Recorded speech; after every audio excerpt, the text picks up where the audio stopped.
चलिए, तो रिकॉर्डिंग में शुरू करने जा रहा हूँ। सभी लोग जो है बड़े ध्यान से सत्संग को सुनना। श्लोक संख्या है 274, 274। 274 में बड़े बड़े बाबा नित्यानंद बाबा कहते हैं कि कुछ लोग करोड़ों रुपयों के स्वामी हैं। सब लोग एक ही समय पर करोड़पति हो, ऐसा नहीं हो सकता। वह उनके अतीत के कर्मों का फल होता है। जैसे मान लो, आज उस परमात्मा की कृपा है कि मेरे पिछले जीवन के जो कर्म है, तो मैं ये नहीं कह रहा कि मैं टाटा बिरला या कोई मुकेश अंबानी अडानी हूं, मैं ये नहीं कह रहा हूं। लेकिन मालिक की बहुत बहुत कृपा है कि मैं जो चाहता हूं सांसारिक चीजों में, मुझे इतनी क्षमता उन्होंने प्रदान की है, मैं खरीद सकता हूं, मैं सुख से रह सकता हूं। और फिर भी कई लोग मैंने ऐसे देखे, बहुत पैसा होने के बावजूद भी दुखी रहते हैं, तो उसका कुछ नहीं किया जा सकता। तो नित्यानंद बाबा यहाँ बता रहे हैं, बड़े बाबा, कि कुछ लोग करोड़ों रुपयों के स्वामी हैं। सब लोग एक ही समय पर करोड़पति हो, ऐसा नहीं हो सकता है। वह उनके अतीत के कर्मों का फल होता है। हर एक व्यक्ति को उसके अधिकार से मिल जाता है। ठीक है ना? जो आपके अतीत, जो आज है, आज आपका जो कर्म है, वो कल आपका अतीत हो जाएगा। और उस अतीत के कारण जो फल मिलेगा, तो आपको अगर अच्छे कर्म होंगे तो अच्छा फल मिलेगा, कर्म अच्छे नहीं होंगे तो फिर बुरा फल मिलेगा। ठीक है ना? अब जैसे कुछ लोग होते हैं जो बहुत बीमार होते हैं, साधना से ठीक हो जाते हैं। कुछ लोग होते हैं, किसी को घोड़े ने बटका भर लिया, घोड़े ने काट लिया, फिर बोलते हैं कि भैया कुछ उपाय बताओ, उपाय बताते हैं, ठीक हो जाते हैं, फिर वो भूल जाते हैं। तो जो भूल जाते हैं, जिनमें ग्रेटिट्यूड का भाव नहीं होता, तो भैया को तो कुछ नहीं फर्क पड़ता। लेकिन आप अपने ही जीवन में फिर मुसीबतें अट्रैक्ट कर लेते हो। क्यों कर लेते हो? क्योंकि ग्रेटिट्यूड का भाव आपके भीतर नहीं है। इसलिए इस कायनात में जिससे भी कुछ मिलता है, उसके प्रति धन्यवाद का भाव होना चाहिए। याद करो उस समय को, जब आप कुछ नहीं कर रहे थे, तब के समय को और अब के समय को। क्या आप स्वस्थ हो? क्या आप पहले से ज्यादा पार्टियों में घूम पा रहे हो? लेकिन पार्टियों में ही घूमना उद्देश्य बना लो, या इधर उधर ही घूम करके अपना जीवन बर्बाद कर दो, ये उद्देश्य कभी नहीं होना चाहिए। आप पार्टी में भी जाओ, जनक की तरह, राजा जनक की तरह रहो, कि संसार में तो हो पर संसार से परे हो। ठीक है ना? संसार से लिप्त नहीं हो। फिर कहते हैं, सागर में ढेर सारा पानी होता है, लेकिन व्यक्ति को जितना जल प्राप्त होता है, वह व्यक्ति अपने साथ में जितने आकार का बर्तन ले जाता है, उसके मुताबिक ही उसको जल प्राप्त होता है। जैसे मान लो, अगर आपका भीतर से पात्र खुल गया है, यानी आपके भीतर का स्वीकार भाव बढ़ गया है, एक्सेप्टेंस बढ़ गया है। एक्सेप्टेंस बढ़ जाने से, जितना ज्यादा एक्सेप्टेंस बढ़ा और जितना बड़ा आपका बर्तन है, उतना ही आप ग्रहण कर पाओगे। बर्तन अगर एक गिलास भर है, तो एक गिलास भर जल भर पाओगे। बर्तन अगर आपका एक लोटे के बराबर है, एक लोटे भर पाओगे। अगर बर्तन आपका एक मटके के समान है, तो आप मटके भर पानी भर पाओगे। तो आपको पात्र बड़ा करना होगा, पात्रता बड़ा नहीं होगी। पात्रता आपके भीतर ही है, आपके हृदय के, जो आपकी जो हृदय की गुफा है, वो जो हृदय है, वो एक्सेप्टेंस की भावना उसमें आती जाए, स्वीकार भाव बढ़ता चला जाए। अन्यथा कम ग्रहण कर पाओगे, अन्यथा ग्रहण नहीं ही करना चाहोगे, पात्र ही नहीं रखोगे, तो ग्रहण भी नहीं कर पाओगे। तो कर्म फल का आधार व्यक्ति के कर्म की वासना पर निर्भर है। पूर्व जन्म की वासनाओं की वजह से व्यक्ति संतों के प्रवचन सुनने के लिए दौड़ते हैं। अगर आपके पूर्व जीवन में अच्छे कर्म है ना, तो आज आप यहाँ सत्संग सुनने के लिए बैठे हो। अगर कर्म पिछले जीवन के पुण्य कर्म नहीं होंगे, तो आज इस जीवन में आप सत्संग नहीं सुन पाओगे। इसलिए आप इस जीवन में जो कर्म करोगे, वो आगे जाकर के पुण्य और पाप बनेंगे। तो आपको पुण्य करने या पाप, ये आपके ऊपर निर्भर करता है। अगर कम से कम आप इस जीवन में मुक्त ना भी हो सको, तो पुण्य इतने हो जाएं कि अगले जन्म में आप सत्संग सुन के पार लग सको। और मैं तो यही कहूंगा, इस जीवन में अंतिम सांस तक अगर आप अपने आप को भूलोगे नहीं, याद रखोगे, जुड़े रहोगे, तो इसी जन्म में आप जो है मुक्त हो जाओगे। मुक्ति कोई छोटी मोटी चीज नहीं है। हम लोग सोच रहे हैं मुक्ति बहुत, कि शरीर नहीं मिलेगा। कई लोग सोच रहे हैं फिर मैं लड्डू कैसे खाऊंगा, पेड़ों का स्वाद कैसे लूंगा। कई लोग सोच रहे हैं कि जिनको तीखा पसंद है, वो सोचेंगे मैं छोले भटूरे कैसे खाऊंगा। जिनको और अलग तरह का भोजन पसंद है, मैं पराठे, दही पराठे कैसे खाऊंगा, इस तरह के विचार आएंगे। लेकिन आप ये दही पराठे से तो स्वास्थ्य खराब करोगे। लेकिन अगर वास्तव में चाहते हो परम सुख को, हमने तो गंदी आदतें डाली है इस जीव को। जब बच्चा पैदा होता है, तो कोई पराठे थोड़ी ना खाता है, माँ का दूध पीता है। धीरे-धीरे हम उसको सिखाते हैं चाय, धीरे-धीरे हम उसको और चीज़ सिखाते हैं, अच्छी-बुरी। तो जैसा आप मन को सिखाओगे वैसा ही मन करना शुरू कर देता है। जैसे शराबी पहली बार पीता है, बड़ी कड़ी और खराब लगती है। फिर धीरे-धीरे दूसरी बार, तीसरी बार, चौथी बार हम पिलाते हैं, तो फिर बुद्धि जो है वो रोकना बंद कर देती है मन। फिर आप धमाधम शराब पी सकते हो। तो मन आपको बुद्धि का इस्तेमाल करना है, क्योंकि मनुष्य को विवेक बुद्धि परमात्मा ने दी है, लेकिन अगर नहीं इस्तेमाल करेंगे तो ये जीवन भी चला जाए। तो पूर्व जन्म की वासनाओं की वजह से व्यक्ति संतों के प्रवचन सुनने दौड़ता है।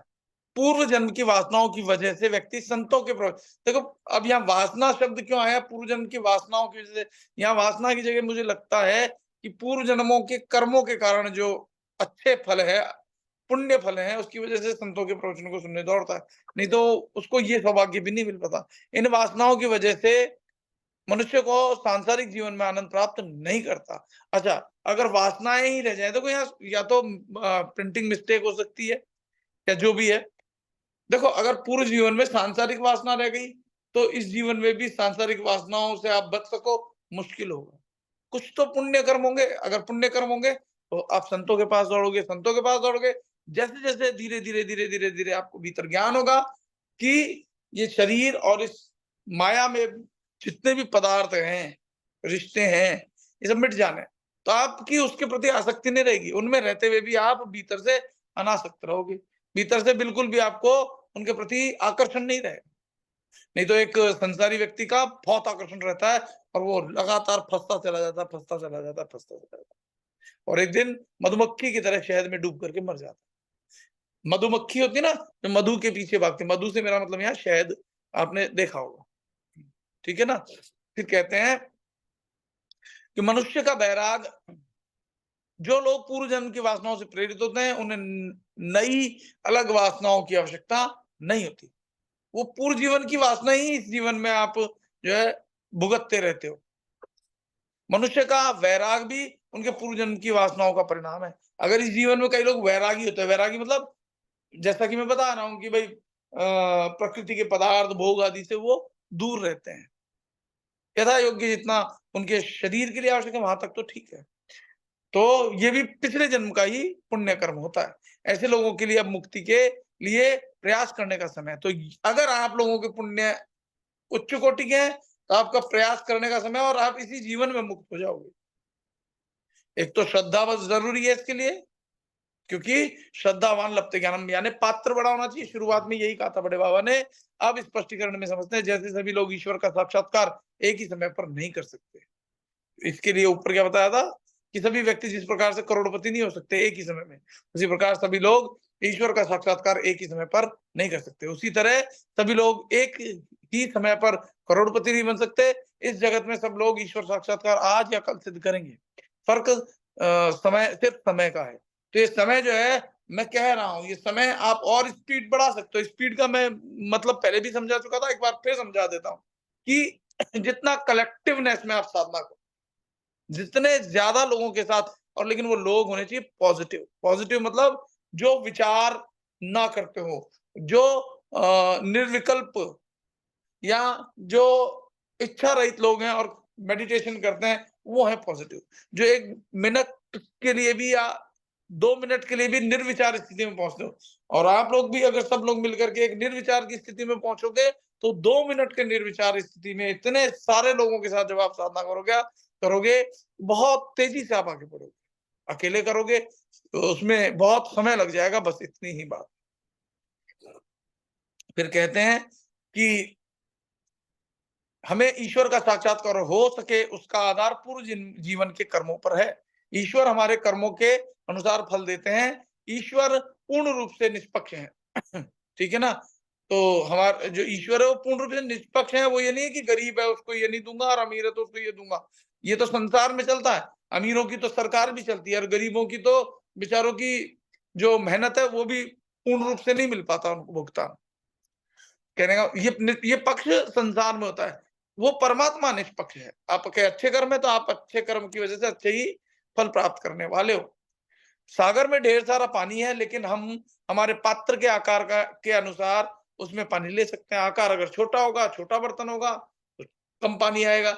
बर्तन को बड़ा रखोगे तो आप ज्यादा पानी ले सकते हो। ईश्वर महान और दयालु है। जो ईश्वर के गुण है वो आपके भी हैं, क्योंकि आप भी ईश्वर का अंश, जब तक ज्ञान नहीं हो जाता आप अंश हो। तो आप में भी जो गुण है वो क्या है? दया, करुणा, है ना? ईश्वर महान और दयालु है। उनकी महानता और दया भावना का अनुभव हम हमारी शक्ति के अनुसार कर सकते हैं। यानी जैसे-जैसे आप भीतर परमात्मा से जुड़ोगे, अपनी आत्मा को जानोगे, यकीन मानो, सत्य मानो, आपके भीतर दया बढ़ जाएगी, जाग जाएगी। आप किसी को दुखी देखोगे, हो सकता है आप अपना भोजन ही उसको पकड़ा दो। आपके पास खाने को ना हो तो भी आप पकड़ा दो। ये समय लगेगा, अभी जैसे-जैसे आप साधना करोगे होता जाएगा। और जो आप उसको भोजन दोगे ना, उससे ही आपका पेट भर जाएगा, इतनी अधिक संतुष्टि प्राप्त होगी। वाक़ई में भर जाएगा। ईश्वर काल, कारण और स्थान से परे है। तो ईश्वर काल, यानी अब हम काल के दायरे में क्यों हैं? क्योंकि अभी हम देख रहे हैं, सुन रहे हैं, उसके आधार पर जो है हम भेद बुद्धि लेके आते हैं। ये काला रंग, पीला रंग, नीला रंग, और जब भेद बुद्धि खत्म हो जाती है तो काल से परे हो जाते हैं। जब गहरी नींद में होते हैं तब कौन-सा काल होता है? तब ना तो भूतकाल की बात याद आती है, ना भविष्य की कुछ सोच रहे होते हैं। यानी काल से परे की स्थिति में हम होते हैं। लेकिन उसमें थोड़ा-सा फ़र्क क्या होता है कि हम अपने आत्मा क अपने अस्तित्व को भी नहीं जान रहे होते हैं। लेकिन समाधि में आप अस्तित्व को जान रहे होते हैं। फिर कहते हैं कि लेकिन मनुष्य का शरीर इन सभी बातों पर निर्भर होता है। किस पर? समय मर्यादा पर। फिर कहते हैं हम ईश्वर का साक्षात्कार हमारी ताकत शक्ति के अनुसार कर सकते हैं। ईश्वर के लिए भाव मनुष्य के पूर्व कर्म की वजह से होता है, और पूर्व जन्म के कर्मों की वजह से मनुष्य को संतों के प्रवचन सुनने की इच्छा होती है। तो यहाँ जितने लोग हैं, अगर थोड़ी बहुत भी इच्छा होती है, तो ये आपके पूर्व जीवन के पुण्य फल हैं, जो आप यहाँ बैठ करके सत्संग सुन रहे हो और अभी साधना भी करोगे। ये पुण्य कर्म के वजह से ही आप कर रहे हो। ठीक है? जब तक पुण्य कर्म जागृत नहीं होंगे, आप चाह करके भी, कभी कोई बीमार हो जाएगा, कोई एडमिट हो जाएगा, खुद ही एडमिट हो जाओगे, है ना? या घर में बहुत सारे लोग आ जाएँगे, आपको समय ही नहीं मिलेगा, आप उनके साथ मौज-मस्ती में डूब जाओगे। लेकिन जो सच्चा साधक होगा, कितने भी मेहमान आ जाएँ, अपने उस पर्टिकुलर समय में साधना में आप उनसे कहोगे कि मैं आता हूँ, आप आधा घंटा बैठो और अपना साधना में आप लगोगे। ये विशेषता होगी, और परमात्मा साथ देता है, जो आप चाहते हो, जो आप करना चाहते हो, परमात्मा उसमें बिल्कुल साथ देता है। लेकिन जब आप मन से चाहते ही नहीं, संसार में डूबना चाहते हो, तब पर जैसे बुद्धि छोड़ देती है ना, 3 बार शराब पीने के बाद चौथी बार बुद्धि कहती है नहीं, ये गलत है। पहली बार पीते हैं तो बुद्धि कहती है ये कड़वी है, इसमें है क्या? ठीक है ना? फिर कहते हैं कि वैराग अतीत के कर्मों का फल है। ये जो वैराग उत्पन्न होगा, ये पिछले कर्मों का, इस जीवन में आप सत्संग और तप कर रहे हो, और इस जीवन में अगर नहीं सिद्ध कर सके अपना मोक्ष, तो अगले जन्म में आप ये साधन कर रहे हो, तो इससे आपको ये तो लाभ मिल जाएगा कि वैराग्य उत्पन्न होगा। तो फिर कहते हैं ऐसे लोगों के लिए अलग वैराग की जरूरत नहीं है, उनको फिर वापस बहुत ज्यादा मेहनत नहीं करनी पड़ती। वैराग उनमें शुरू से ही होता है। जैसे आपने देखा होगा, कथाओं में भी पढ़ा होगा, सुखदेव जी पैदा हुए और चल दिए, छोड़ के, कौन मार कौन बाप। नित्यानंद बाबा सबको छोड़ के चले गए, सारा संसार ही उनका है, और जो उनके माता पिता जो उनको मिले थे या जो भी है, उनको छोड़ दिया ताकि आसक्ति ना हो। फिर कहते हैं कि ऐसे लोगों के लिए वैराग की जरूरत नहीं है। इन लोगों के लिए मुक्ति मार्ग पर आगे बढ़ने का समय हो गया है। तो आपका हुआ है कि नहीं हुआ है सबका वैराग का समय? भीतर से ऐसा लगता है कि नहीं लगता? अगर नहीं लगता है तो मेहनत करते रहो, लग जाएगा। और लग जाने का मतलब मेरा ये भी नहीं है कि आप घर छोड़ के भाग जाओगे। आप घर में रहते हुए भी घर से अलग रहोगे। जैसे जो कमल का फूल है, वो रहता तो कीचड़ में है, जड़ें कीचड़ में है, लेकिन वो उससे कभी लिप्त नहीं। ठीक है? ऐसे। तो फिर आगे 275 श्लोक में बड़े बाबा कहते हैं कि ज्ञान और मुक्ति की सिद्धि के लिए आयु कोई समस्या नहीं है। अगर आयु समस्या होती तो प्रहलाद जो है थोड़ी ना मुक्त हो पाता, भक्त थोड़ी ना बन पाता। अभी के समय में, अभी समय काल में लोग बाग अपने को ही पूजवाने में लगे हुए हैं। कोई जरूरत नहीं है किसी व्यक्ति को पूजने की, किसी, और अगर मूर्ति पूज रहे हो तो व्यक्ति को पूज लोगे तो ज्यादा श्रेष्ठ है, क्योंकि उसमें चैतन्य बैठा हुआ। ठीक है ना? मूर्ति पूजा से तो कोई चैतन्य व्यक्ति की पूजा कर लोगे, उसको तिलक लगा दोगे, उसको पानी पिला दोगे, तो वो ज्यादा श्रेष्ठ है। किसी पशु को अगर आप भोजन करा दोगे, क्योंकि उसके भीतर बैठे भगवान को आप देख पा रहे हो। फिर कहते हैं इसी पल में ज्ञान और मुक्ति के लिए प्रयास करने का समय है। मनुष्य को भूख लगे तभी खाना खाने का समय होता है। भूख नहीं और वैसे खा लो तो अलग बात है। जिन लोगों को भूख न लगी हो, उन लोगों को भूख न लगे तब तक इंतजार करना चाहिए। तो बाबा कह रहे हैं कि जब तक भूख नहीं लगी हो, आप अगर साधना में बैठने की कोशिश भी करोगे, यानी भीतर से जब तक भूख नहीं हो, प्यास नहीं हो साधना के प्रति, तब तक आप साधना कर भी नहीं पाओगे। बेकार है। बस शरीर को लाके पटक दिया। जैसे मरे हुए आदमी को उठा करके शमशान में पटक देते हैं, आपने शरीर को लाके पटक दिया, उससे लाभ नहीं होगा। मन, बुद्धि, प्राण, इंद्रियां सब जो है उस परमात्मा आत्मा में कनेक्ट होनी चाहिए, तब जाके लाभ होगा, नहीं तो लाभ नहीं होगा। ठीक है? आप लोग अगर अभी ये आधा घंटा भी अकेले नहीं बैठ पा रहे हो, देखो सबसे एक और कीमती चीज लिख लो, लिखना चाहते हो, एकांतवास जरूरी है। कम से कम साधना के टाइम पे। साधना के टाइम पे भी अगर आप लोगों को निर्जन स्थान चाहिए होता है वैसे तो साधना के लिए, सुना होगा आपने, ये जो साधु महात्मा है, तपस्वी मुनि महाराज जो है, वो पागल नहीं थे कि हिमालय पर जाकर के कंदराओं में बैठते थे, खाली इसलिए क्योंकि उनका परिवार नहीं होता था वहां, कोई व्यक्ति नहीं दिखता था। व्यक्ति दिखेगा आप बोले बिना रहोगे नहीं, इसलिए करते थे। तो आप लोग कम से कम घर में वही माहौल बनाने की कोशिश कर लिया करो, आधे घंटे निर्जन। निर्जन का मतलब समझो कोई भी आदमी नहीं हो आपके पास, तब लाभ होगा। हो सकता है किसी किसी को मेरी बात चुभ रही हो, लेकिन मेरा तो फर्ज है कहना। अगर मैं ये बात नहीं कहूंगा तो वो है ना एक रामचरितमानस में कि सचिव वैद गुरु तीन जो प्रिय बोले बयास, राज धर्म तन तीन कर होई बेगी नाश। आपका तन का भी नाश हो जाएगा, मन बुद्धि सब नाश हो जाएगा, आपके घर संसार सबका नाश हो जाएगा अगर मैं आपको ये नहीं बताऊंगा। इसलिए मेरा फर्ज है, मैं बता रहा हूं कि कम से कम 2 समय केवल अपने लिए। कमरा कोई नहीं हो, कोई विशेष मजबूरी है वो खटखटा लेगा, इतना भी नहीं है। पर आपने तो लोगों ने तो आदत ही बना ली है कि साधना में बैठे हैं, बातें भी कर रहे हैं, तो साधना नहीं पकेगी। ठीक है? साधना तभी पकेगी कि भाई मैं हाथ जोड़ करके आधा घंटा बैठा हूँ, बैठी हूँ, इसमें मेरे को कोई बात नहीं करनी है, मोबाइल स्विच ऑफ, तब लाभ होगा। नहीं तो जो लाभ हुए हैं, वो धीरे-धीरे जब वापस से चोट खाओगे, फिर दौड़ोगे, ढूँढोगे भगवान को कहीं बाहर ढूँढोगे फिर। इसलिए समझ लो। फिर कहते हैं तो भूख लगे तब तभी खाने का समय होता है। जिन लोगों को भूख ना लगी हो, उन लोगों को भूख ना लगे तब तक इंतजार करना चाहिए। फिर मनुष्य को भक्ति के लिए तीव्र भूख होनी चाहिए। भक्ति के लिए तो भूख पैदा कर लो, शरीर की भूख तो वैसे ही लग जाती है। अग्नि की गर्मी जितनी ज्यादा, उतना पानी ज्यादा उबलता है। श्रद्धा, यहाँ पर श्रद्धा जो है ना वो गर्मी है। श्रद्धा को बढ़ाओ। श्रद्धा अगर नहीं बढ़ाओगे तो भक्ति को नहीं प्राप्त कर सकोगे। श्रद्धा को बढ़ाओ। श्रद्धा को यहाँ पर जो है अग्नि की गर्मी जितनी श्रद्धा यहाँ गर्मी है और शांति दिमाग में रहने वाली बर्फ है। तो श्रद्धा और शांति दोनों जब उत्पन्न हो जाए, शांति यानी ठंडक रहे, वो गर्माहट ना आए। जैसे मैंने सुबह भी बताया था कि इस श्लोक का जो है गीता, श्रीमद् भगवत गीता के अंदर बहुत अच्छा बताया है। वो समय आने पर और बताऊंगा। आपके भीतर तपोअग्नि जल रही हो लेकिन दिमाग ठंडा हो, ये याद रहे। अभी जब साधना में बैठोगे तो मस्तिष्क से एकदम ठंडी लहरें निकलती है, नाद निकलता है, लेकिन आपकी हथेलियां, आपके शरीर में एक तापमान उत्पन्न हो जाता है, महसूस करोगे। करना चाहोगे तो होगा, ठीक है? नहीं करना चाहोगे, आप लोग कभी हाथ मिला के देखना किसी से जो शिव योगी नहीं है। ऑफिस गए, जब हाथ मिलाते हो आपका हाथ गर्म रहता है, उसका हाथ ठंडा। तो इसका मतलब यह है कि आप जो है आपके भीतर तपोबल बढ़ रहा है। लेकिन होता क्या है, लोगों को जब मिल जाता है तो भूल जाते हैं सब, बाद में फिर पछताते हैं।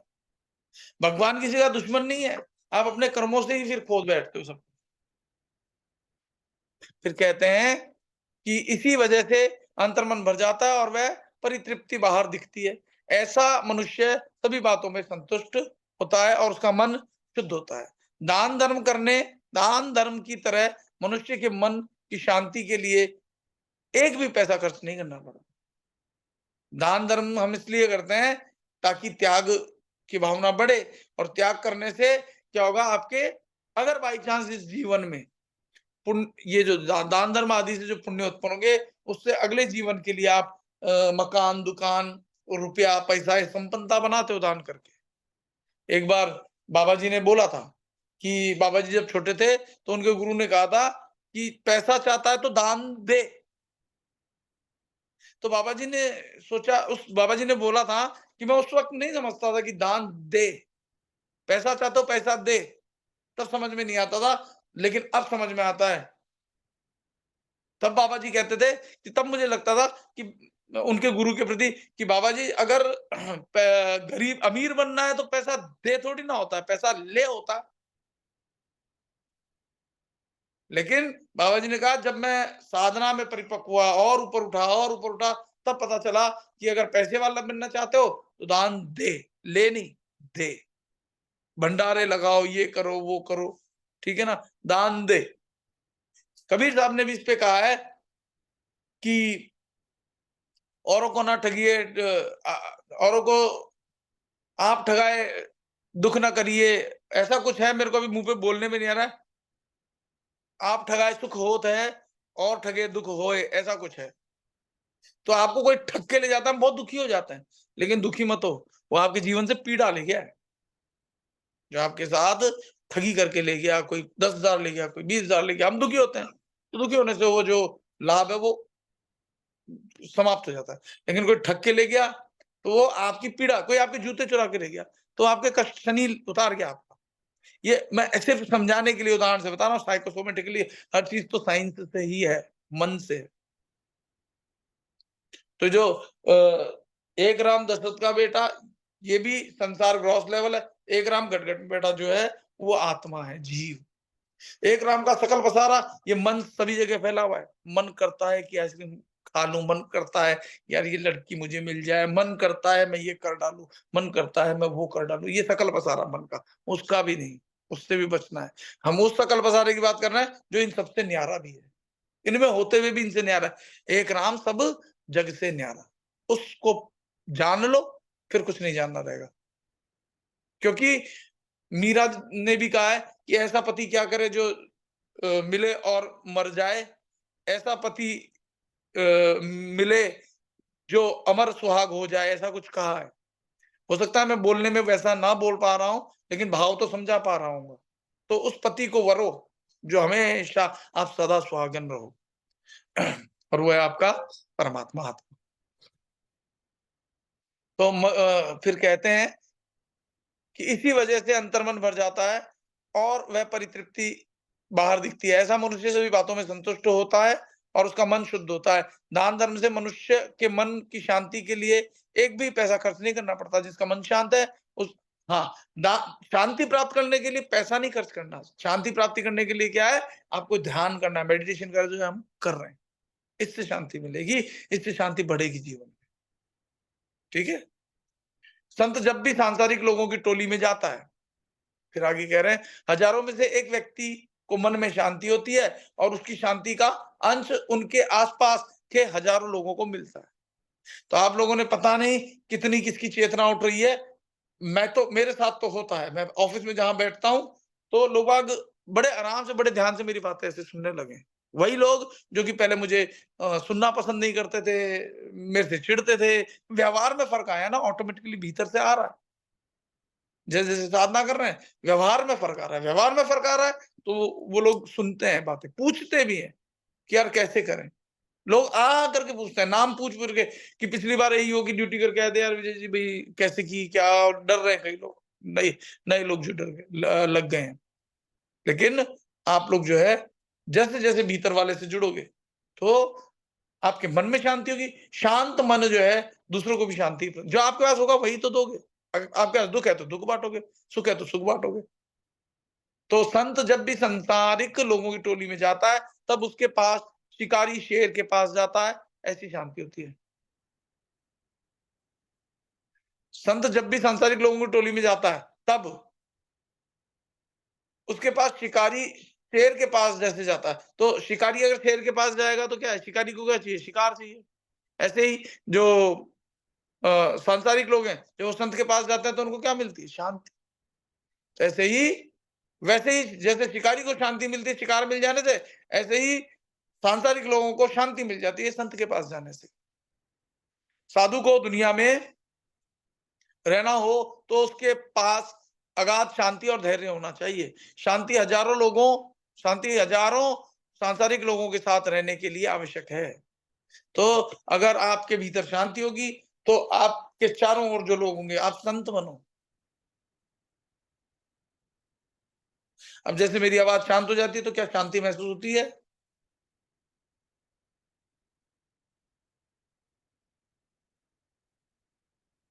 भीतर अगर नाद सुनाई देता है, शांत होते ही जैसे ही मैं बोलता हूँ शांत, बस मैं बोलता हूँ शांत, तो आप भीतर उतर पा रहे हो क्या? भीतर नाद सुनाई देता है क्या? बोला गहरी शांति, असीम शांति, शांत हो जाओ।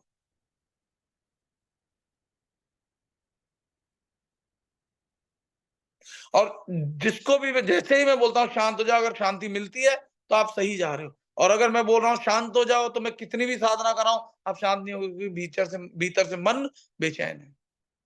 इसलिए अभ्यास करने से शांति मिलेगी, मिल रही है।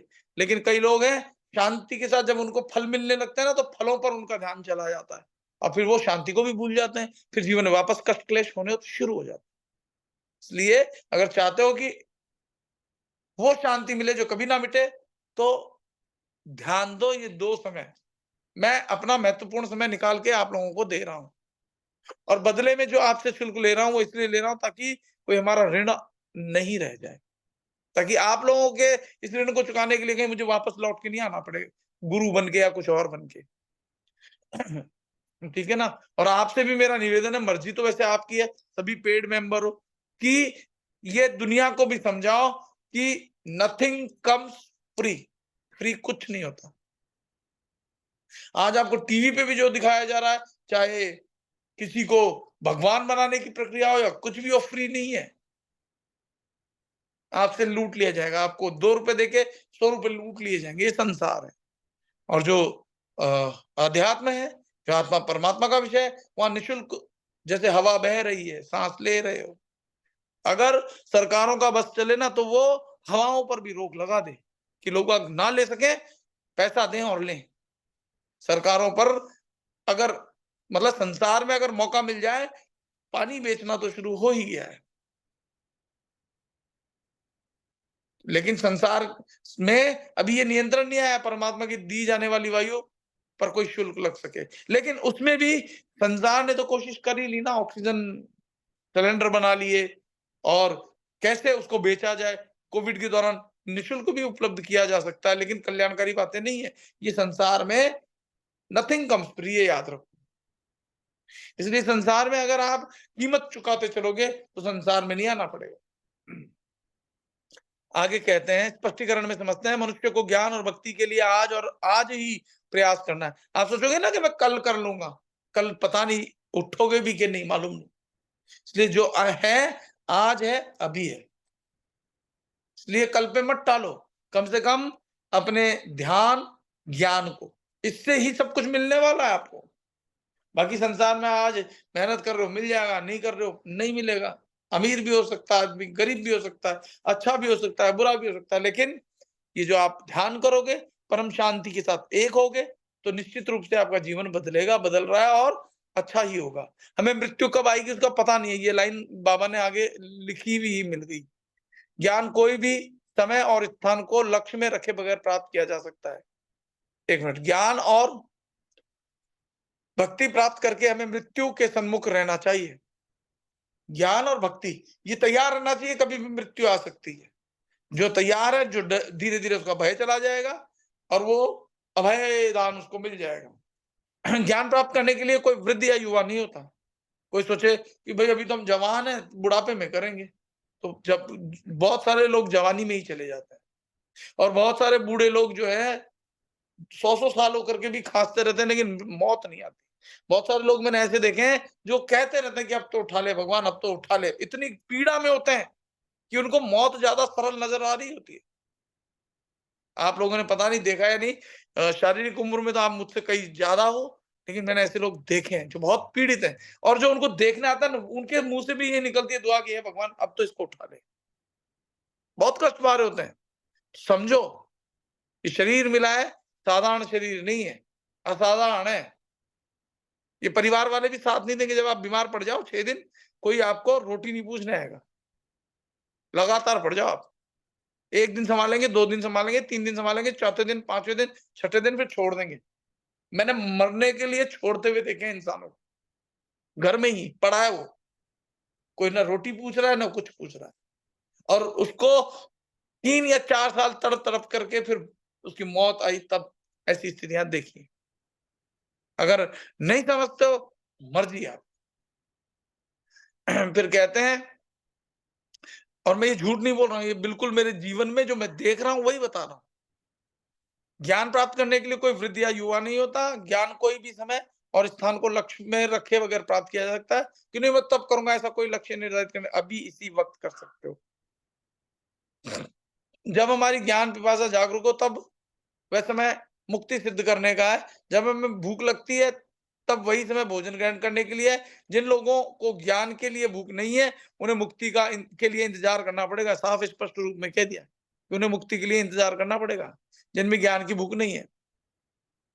इसी तरह जिन्हें भूख नहीं लगती, उन्हें भोजन के लिए राह देखनी चाहिए, इंतज़ार करना चाहिए। बिना भूख के खाना खाते हो, नुकसान ही पहुँचाएगा। तो हम सब में भक्ति के लिए तीव्र इच्छा होनी चाहिए। श्रद्धा जितनी बलवान, उतनी भक्ति दृढ़ और ज़्यादा होती है। अग्नि जितना ज़्यादा, उतना ही पानी उबलता है। श्रद्धा गर्मी है और विश्वास उबलता पानी। शांति व दिमाग में बर्फ जैसी होती है। शांति हमें हर प्रकार की संतुष्टि प्रदान करती है और बर्फ की तरह हमारे दिमाग को ठंडा रखती है। और बर्फ शांति से पूर्ण संतोष प्राप्त होता है और मन को बर्फ की तरह ठंडा करती है। शांति प्रथम आत्मसंतोष प्रदान करती है, आत्मा में ही संतुष्ट रहता है वो, फिर उसको हाय हाय नहीं रहती। हाय ये मिल जाए, हाय वो मिल जाए, अरे उसकी तो एक कार आ गई, मेरे इससे बड़ी कार आ जाए, फिर ये नहीं होता। इस जगत में शांति से ज्यादा कुछ नहीं है। जिसने शांति प्राप्त की है, वह इच्छाओं से परे होता है। मन की शांति के लिए 1 रुपया भी खर्च नहीं करना पड़ता। दान धर्म के लिए मनुष्य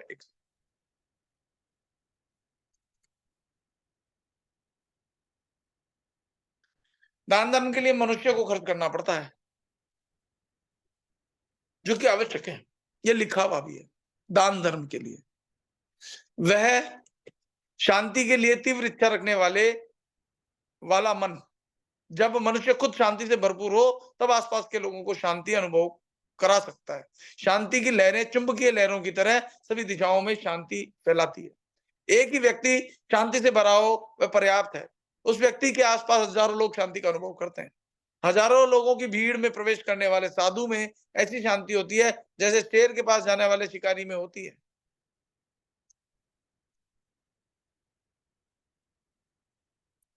जब शेर का शिकार करने शिकारी जाता है, तो बहुत शांत होता है, आवाज नहीं हो जानी तो वो उसको ही मार डालेगा।